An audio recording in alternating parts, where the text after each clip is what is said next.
Okay, and then there's the open-ended questions, which are usually more qualitative and descriptive in nature, and these can be quite daunting in you trying to understand how you analyze them. What usually happens is referred to as thematic or inductive content analysis.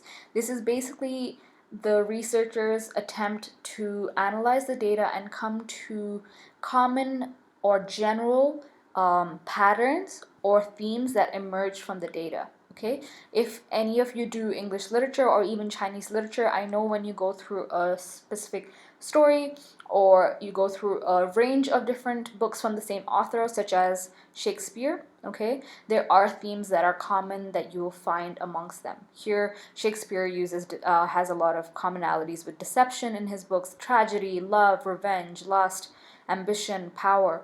Romeo, not so much about that, but these are common themes in his range of works, okay? So you need to find your themes, or what are the common patterns that you find in the 5 interviews that you've had, okay? So when you do your analysis, again, this is based on your interpretation of what you hear from your participants, okay? You are going to find the first step of themes, which are lower ordinate subordinate themes or subordinate themes. These are things that are quite common that you hear, okay? Some of them might say that, like for example, some of them, if it's not in this format, some of them might say that number of likes can really make me sad or can make me very happy, okay? And others say, yes, comments make me feel like I am approved and that I am pretty and that I'm validated and that I am cool and I'm popular, okay? So then those are very obvious lower order themes that you're able to find likability and acceptance from likes and comments, okay? So then that can be further interpreted as higher order or superordinate themes by saying that we use number of likes and comments and acceptance on social media to make social comparisons, to compare how many likes I have, how many comments I have, or positive comments I have to someone else. And this can help us establish our social status in the day and time that we live in. Okay, so that is a superordinate theme that you can arrive at by further analyzing the lower order or subordinate themes. Okay, so that is basically what you will be doing. I have given you an example of how phubbing can be analyzed in thematic analysis or inductive content analysis.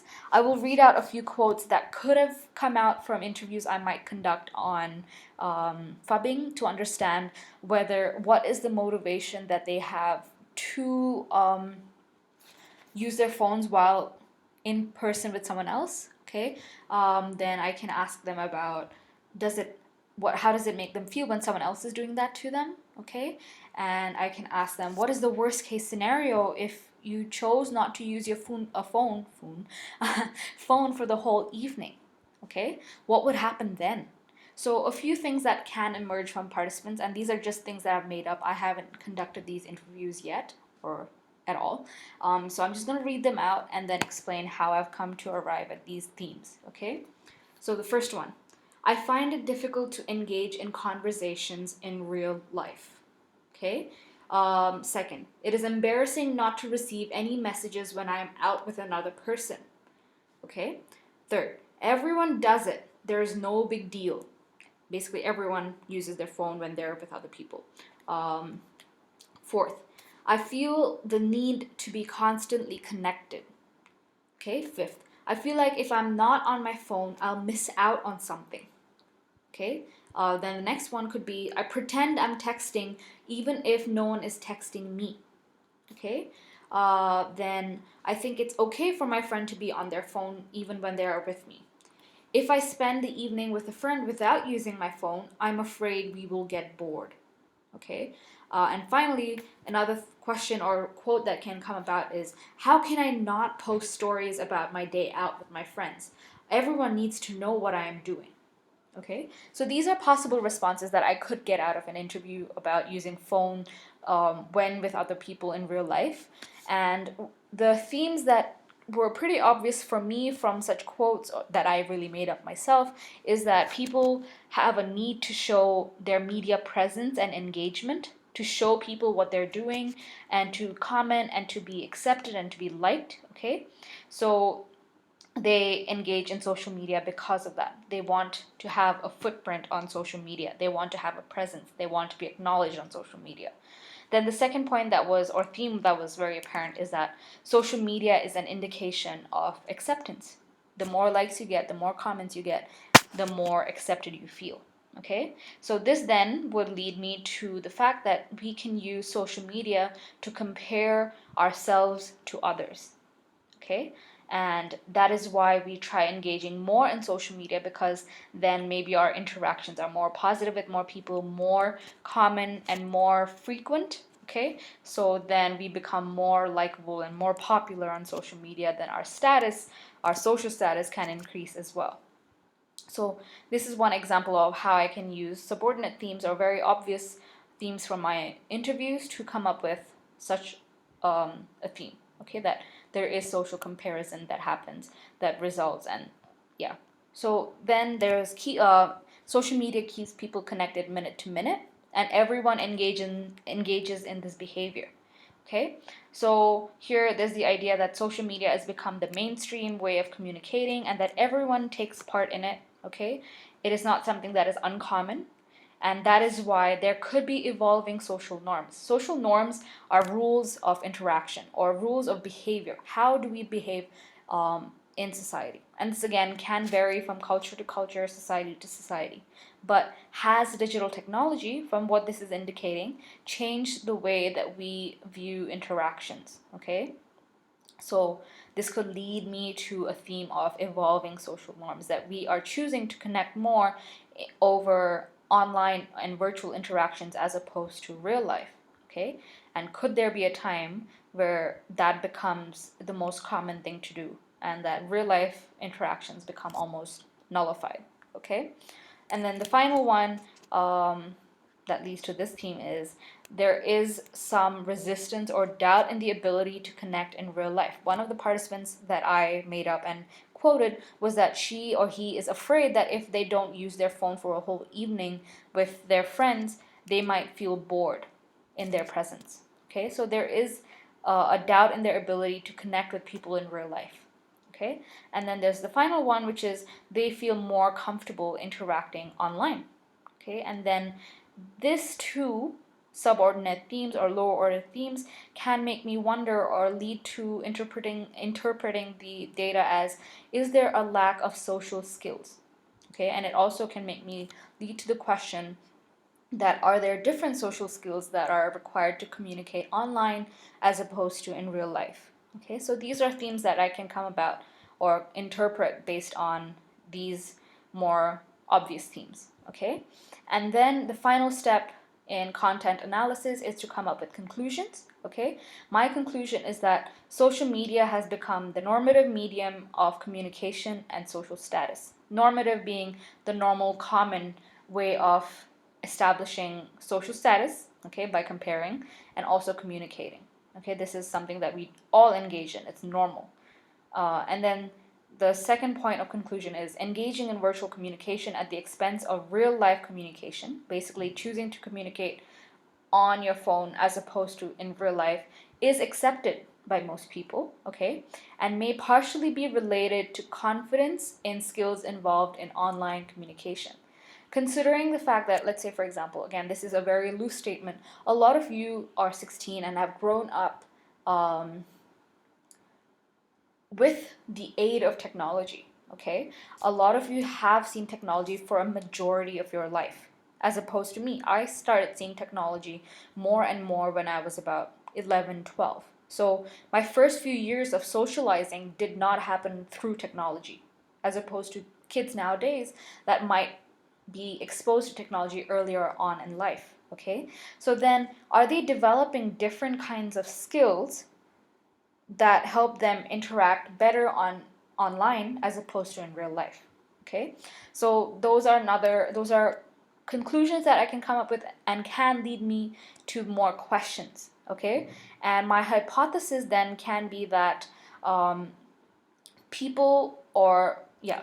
individuals choose to fub or use their phones in the presence of others potentially because they are not confident in their ability to interact in real life. Okay, this could be a hypothesis that I want to test. Do people have the social skills that they need to interact in real life? And that can be the question. Okay, so again, I've gone from one topic to a very different area, and this is all that I've come from my interviews and from coming up with these themes and conclusions. Okay, so there is a research question that I come up with now. Okay, so this is what you will have to do. I will upload this format or this template as a picture file, okay, a PNG or JPEG, and you can add text boxes and do your own content analysis and come to conclusions. Okay, the final step is to write your actual report. In your report, the first paragraph, again, your report is going to be about a minimum of 500 to 600 words. Some of you might want to write more, and that's okay. I would love to read. And again, it's not about quantity, it's about if you're covering the main points. Okay? So in the first paragraph, you will briefly mention the main purpose of your research, okay, the aim of it, what are you trying to study, what behaviors and what cognitions, okay, and give a basic discussion around why you chose your questions, okay, what were the reasons, what were you trying to explore in particular about that topic, okay. In your paragraph 2, you will present your graph, okay, such as this one. And it will show your descriptive statistics from your close-ended questions, and you can basically give some conclusions about your population or your 5 participants based on that, okay? And you can say that this could suggest or this can lead to further exploration of, for example, whether number of likes and comments can play a huge factor in deciding whether a person is sad or happy in their interactions on social media. Okay, so that can be a conclusion or just a thing that you wonder about or suggest based on your descriptive statistics. Third, you will be uploading this or you will be attaching this organizer or this graphic organizer in your report, okay? And following that, after you've attached that, your third paragraph will be presenting the main superordinate and subordinate themes, okay? And you will use some direct quotes to arrive and explain how you arrived at those quotes, or those themes, okay? So this is where your quotes will come in handy. I would like to see some quotes to say that, okay, because my participants said that they're afraid that they will feel bored, it could be possible that they are not confident in having skills to help them engage in conversations in real life. Okay, so using direct quotes, and you don't have to use the whole quote, you can use partial parts of the quote that will be most relevant. And then finally, you will just state your conclusions and possible hypotheses. Like I said, these are my conclusions, and my hypotheses is that people choose to use their phone over interacting in real life because they could possibly be lacking social skills required to interact in real life. And that is what I will be testing further on in this research project of mine. Okay, and I will do further research into that and maybe even come up with a procedure to evaluate and investigate that. So this is the basic idea around this section of the project. This is the rubric. Again, you need to show a thorough understanding of the similarities and differences and themes and patterns that you have found in your recorded interviews. You need to cross-reference, which basically means compare. Okay, you need to come up with themes that are not only relevant to one interview, but all 5, or at least some. Quotes are to be used appropriately to explain how you arrived at those themes. There has to be a clear hypothesis or prediction you've made about the relationship between digital technology and your chosen topic. Okay, so what have you come to hypothesize based on your understanding of those interviews? If you have any questions, do let me know. Some of you have already sent me your interviews in, so I have an idea of what it can look like and what ideas you could have.